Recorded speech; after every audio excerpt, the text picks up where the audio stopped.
नमस्कार, मैं हूँ तनुज तिरवा और आज हमारे साथ पुनः बातचीत के लिए आचार्य चंद्रशेखर जोशी जी हैं और हमें बताएंगे किस प्रकार से नवरात्रि की जो चैत्र शुक्ल है, जो हिंदुत्व के आरंभ का, जो हिंदुत्व का जो सातक धर्म है, इसमें जो कि नववर्ष का जो है नववर्ष मनाया जाता है। तो आइए बातचीत करते हैं कि किस प्रकार से ये नवरात्रि में और जो हमारे नवरात्रि चल रहे हैं और चैत्र शुक्ल पक्ष जो हमारा जो चलने वाला है, किन किन चीज़ों से हमें बातचीत करेंगे। और हमारे बीच है श्रीमान चंद्रशेखर जोशी जी। सबसे पहले आपका सीसन चैनल में स्वागत है। धन्यवाद आपका। तो हमारे हिंदू धर्म में नए संवत्सर का महत्व ये है कि नए संवत्सर में इसको यमदंष्टा कहा जाता है। यमदंष्टा माने धर्मराज यम की दो डालें, जैसे हमारे दांत होते हैं नीचे और ऊपर में, तो इसलिए यमदंष्टा एक तो चैत्री नवरात्रि होती है, दूसरी यमदंष्टा होती है आश्विन शुक्ल पक्ष की नवरात्रि। इसमें अनेक प्रकार के रोग हैं, व्याधियां हैं, तमाम सारी चीज़ें आती हैं, क्योंकि प्रकृति का वातावरण बसंत के हिसाब से ऐसा होता है कि तमाम सारे दृश्य जब आपस में मिलते हैं तो कभी कभी तो बहुत अच्छे होते हैं, कभी उनसे मतलब गलत साइंटिफिक मेथड से देखा जाए तो गलत प्रकार की रेज भी निकलती है। तो इसलिए उसकी शुद्धि के लिए हमारे जो वैदिक ऋषि हैं, सनातन जो परंपरा है, उसमें चैत्री नवरात्रि का प्रथम स्थान है। नवरात्रि माने नवरात्रि, कौन सी नवरात्रि? जिसमें अनंत कोटि ब्रह्मांड नायिका भगवती 9 रूपों में अवतरित होती है। उसके प्रत्येक रूप का जो उसके प्रत्येक स्वरूप का जो वर्णन है 9 दिन तक, यदि हम उसको उस विधि विधान के मुताबिक कर लेते हैं, जो नवरात्रि विधान के अंतर्गत जो नियम दिए गए हैं, तो यह सारी यमदंष्टा, हमारे यम की दांतों की जो बाधाएं होती हैं वो दूर हो जाती हैं।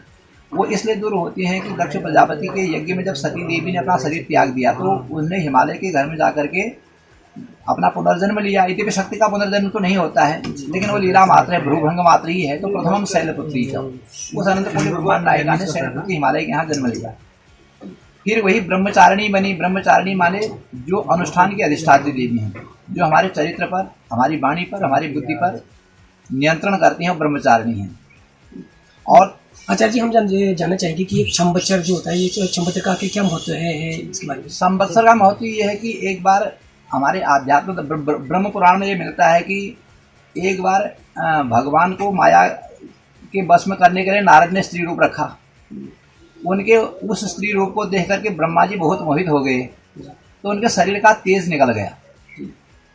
उनके उस तेज से 20 पुत्र पैदा हुए, इसलिए 20 संवत्सर तो ब्रह्मा जी के हैं, उनका अलग अलग नाम है। फिर उनके ही उस संवत्सरणी हैं।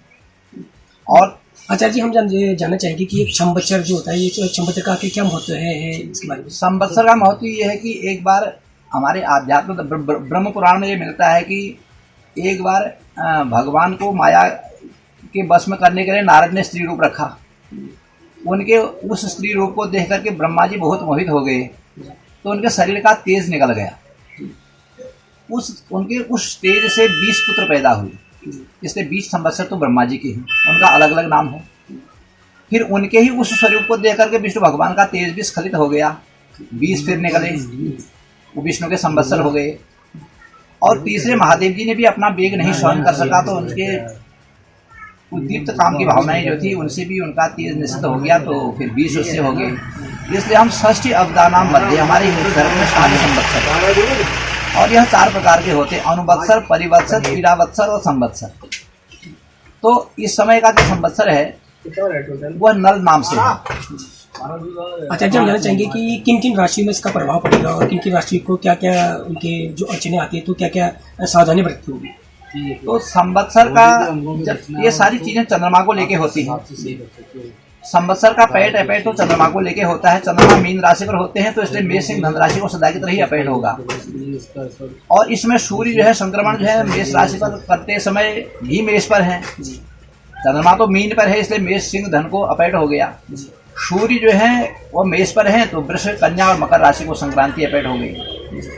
तो अपैठ का मतलब ये होता है कि उस समय चंद्रमा की छाया उस राशि पर नहीं पड़ती है जिस राशि को अपैठ होता है, और सूर्य का भी उस समय जो अंश है वो उस राशि पर नहीं पड़ता है जिस राशि को संक्रांति अपैठ होती है।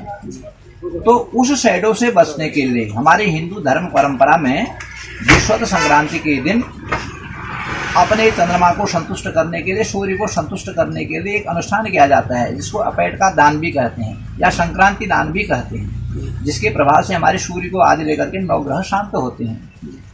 तब तक तो अगर नहीं करेंगे तो उद्दीप्त रहेंगे वो, इसलिए शांति करना जो है परम आवश्यक है और उस शांति की व्यवस्था हमारे पंचांग में ही थी।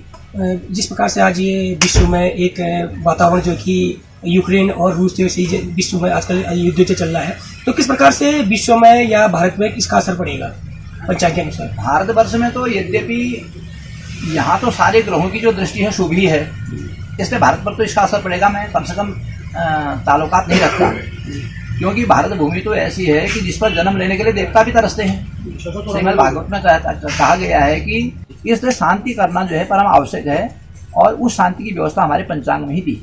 जिस प्रकार से आज ये विश्व में एक वातावरण जो कि यूक्रेन और रूस जैसे विश्व में आजकल युद्ध चल रहा है, तो किस प्रकार से विश्व में या भारत में इसका असर पड़ेगा पंचांग के अनुसार? भारतवर्ष में तो यद्यपि यहाँ तो सारे ग्रहों की जो दृष्टि है शुभ ही है, इसलिए भारत पर तो इसका असर पड़ेगा। मैं कम से कम ताल्लुकात नहीं रखता, क्योंकि भारत भूमि तो ऐसी है कि जिस पर जन्म लेने के लिए देवता भी तरसते हैं। श्रीमद् भागवत में कहा गया है कि भारत में जन्म लेने के लिए तो देवताओं को भी कई युगों तक तपस्या करनी पड़ती है।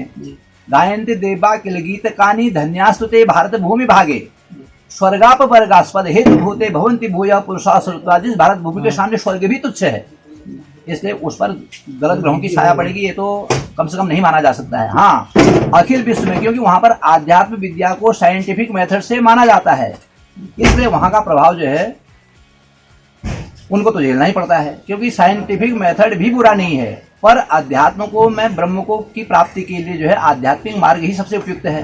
हाँ, प्रयोग के लिए और उसके लिए जो है वो मार्ग ठीक है, इसलिए भारत तो खुशहाल और समृद्ध और शांति ही रहेगा।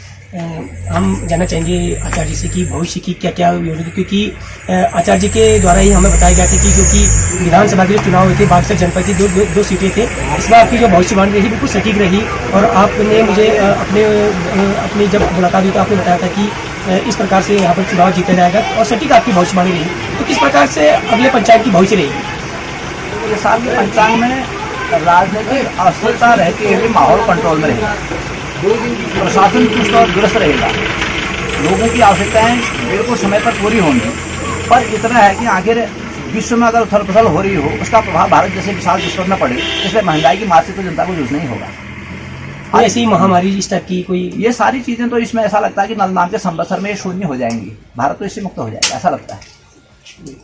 तो आपने हमारे साथ बातचीत करने के लिए आचार्य चंद्रशेखर जोशी जी, और पूर्व में भी आपने हमारे सीसीएन चैनल में हमसे बातचीत की, और किस प्रकार से महाशिवरात्रि के पर्व हो या होली का पर्व हो, आपने बिल्कुल बहुत अच्छा हमारे सीसीएन जो दर्शक है उनको होली के पर्व की जानकारी हो या महाशिवरात्रि की जानकारी हो या आज जो हमारे जो चलने वाले छम्मचर की जो जानकारी हो, इसके लिए आपने हमें हमारे दर्शकों को बताया, इसके लिए हम आपको बहुत बहुत धन्यवाद करते हैं। हाँ, आप तत्वबोध रखते हैं और काफ़ी मतलब बारीकी से विवेचना करते हैं, इसके लिए और आध्यात्म परक विषयों पर आपका रुझान बहुत अच्छा है और हमको भी इस पर गर्व होता है, इसलिए मेरी तरफ से ढेर सारी नववर्ष की शुभकामनाएं।